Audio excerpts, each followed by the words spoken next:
Si tenés una bici, o si alguna vez anduviste en una de ellas, o de última te llevaron, te voy a proponer una cuestión. ¿Cómo es que podemos apoyarnos en dos puntos muy pequeños de la rueda y no caernos cuando andamos? Ya sé, me vas a decir, porque vas rápido, pero cuando vas lento, tampoco te caes. Otra respuesta rápida sería porque haces equilibrio, pero si vas muy despacito, tarde o temprano perdés ese equilibrio. ¿Por qué no te caes?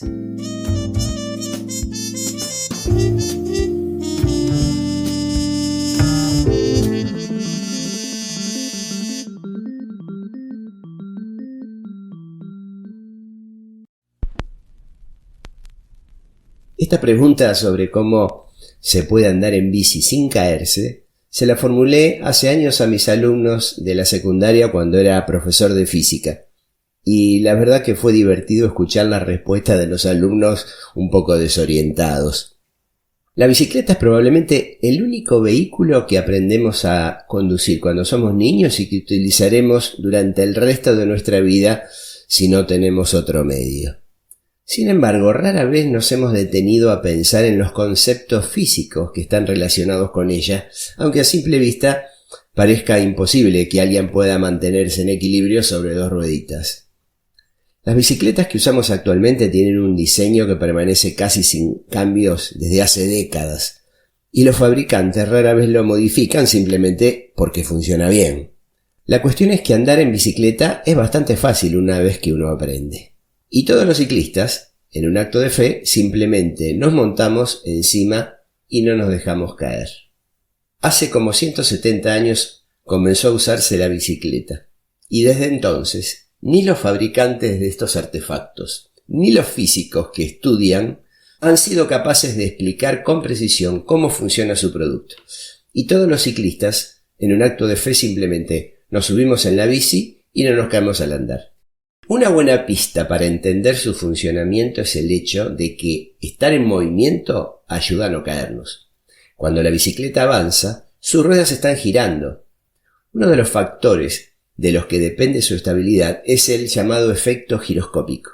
Hay otros conceptos físicos también presentes en una máquina tan simple como esta, y son las velocidades lineales y angulares, fuerzas, equilibrio, peso, rozamiento, palanca, energía cinética y energía potencial gravitatoria, trabajo y potencia. Además, nuestro cerebro también juega un papel importantísimo en el equilibrio. A través de la información que recibimos de nuestros ojos, oídos y músculos, nuestro cerebro procesa la información y envía señales a nuestro cuerpo para ajustar la posición y mantener el equilibrio. Fíjate la gran cantidad de combinaciones de factores físicos y capacidades cerebrales para procesar la información y ajustar la posición del cuerpo. Todo esto permite que podamos mantenernos equilibrados y no caernos al andar en bicicleta. La Universidad Tecnológica de Delft, en Holanda, publicó un artículo que tiene en cuenta nada menos que 25 factores que en conjunto son los responsables de la estabilidad y maniobrabilidad del vehículo.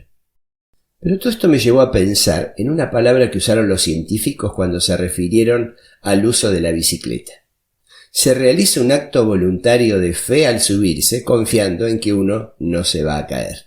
Me tomo de esta frase para hacer una analogía espiritual. Cuando hablamos de la renovación de espíritu, del nuevo nacimiento espiritual que propone la Biblia, hablamos de una acción por la cual el ser humano, dispuesto a reconocer sus pecados ante Dios, recibe el favor divino de ser perdonado gratuitamente y de obtener la vida eterna de parte de Dios. Hacer esto es un acto de fe, porque no puede hacer otra cosa. Y esto resulta muy parecido al acto de fe de subirnos a una bici y andar. Pero también hay muchos mitos y falsos conceptos acerca de cómo uno llega a tener el derecho de ser hijo de Dios según la promesa de la Biblia. Para derrumbar esas enseñanzas cargadas de inexactitudes y mitos, voy a proponerte una comparación entre cómo andar en bici y cómo alcanzar el perdón de pecados, la reconciliación con Dios y la vida eterna y la salvación, todo lo que posee un verdadero hijo de Dios. Imaginemos un padre que quiere lograr que su hijo ande en bici y comparemos esta imagen con lo que las personas creen que hay que hacer para convertirse en hijo de Dios y veremos cómo se presentan similitudes. Primer caso. El papá sabe andar en bici y entonces va a engendrar un hijo que sabe andar en bici sin practicar solo por herencia. Bueno, esto es tan inexacto como pensar que una persona puede llegar a ser hijo de Dios solamente por haber sido engendrado por hijos de Dios. La salvación o el ser hijo de Dios no se hereda. Segundo caso. El padre le da un curso al niño sobre las leyes físicas y prácticas para andar en bici y con eso el chico va a aprender. Esto, si lo llevamos al plano espiritual, podríamos decir que si nos explican toda la doctrina, la teología y todos los temas relacionados con la salvación divina, seremos realmente hijos de Dios. Bueno, tampoco, por más que nos expliquen y lo entendamos, no hay ningún acto de fe allí. Tercer caso. El padre le dice al hijo que lo ama muchísimo y que con mucho cariño le regaló la bici. Por tanto, el niño sabrá utilizarla a la bicicleta inmediatamente en respuesta a ese amor. Bueno, esto es tan falso como que Dios perdona nuestros pecados porque Él es amor. Entonces, como es amor, perdona a todos y no importa si uno quiere recibir o no ese amor. Otro caso. El padre enseña al hijo el método de la teoría para subirse a la bici y pedalear rápido. Le toma un examen oral y uno escrito. Si lo aprueba, estará en condiciones de andar en bici. Tan falso como que, repitiendo una oración o haciendo una confesión de pecados escrita, se alcanza el perdón de pecados y la reconciliación con Dios. Te presento dos más.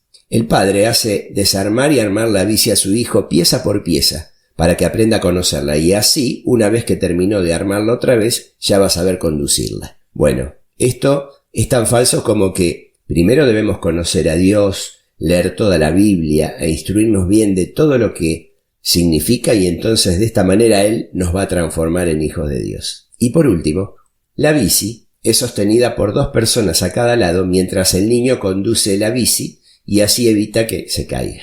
Bueno, a esto le correspondería esta inexactitud. Dios es bueno, pero el hombre debe ayudar para llegar a ser hijo de Dios. Te presenté estos casos, en ambos cargados de inexactitudes y de cosas incomprobables para que veas que acá hay una similitud muy grande entre las cosas que la gente piensa que puede ser hijo de Dios. Concluimos que todas estas pautas son erróneas, tanto para aprender a andar en bici como para alcanzar el perdón de pecados y la vida eterna. Ninguna de ellas es corroborada ni fundamentada en la Biblia para ser hijo de Dios. Pero sí, este libro divino nos explica claramente cómo llegar a ser hijo de Dios y tener el conocimiento de la verdad. En el Evangelio según San Juan, capítulo 1, versículos 12 y 13, dice claramente: a todos los que recibieron a Jesús, a los que creen en su nombre, les dio el derecho de ser llamados hijos de Dios, los cuales no son engendrados por sangre, es decir, no se recibe por herencia, ni por voluntad de carne, es decir, por decisión propia, ni por voluntad de varón, es decir, por asociación social o preferencias personales, sino que son engendrados de Dios. No hay méritos para llegar a Dios, solo Él demanda fe de nuestra parte, fe en el sacrificio de Jesús que murió una vez y para siempre para reconciliarnos con Dios. ¿Lo crees? Con esa sencilla fe podés llegar a ser hijo de Dios.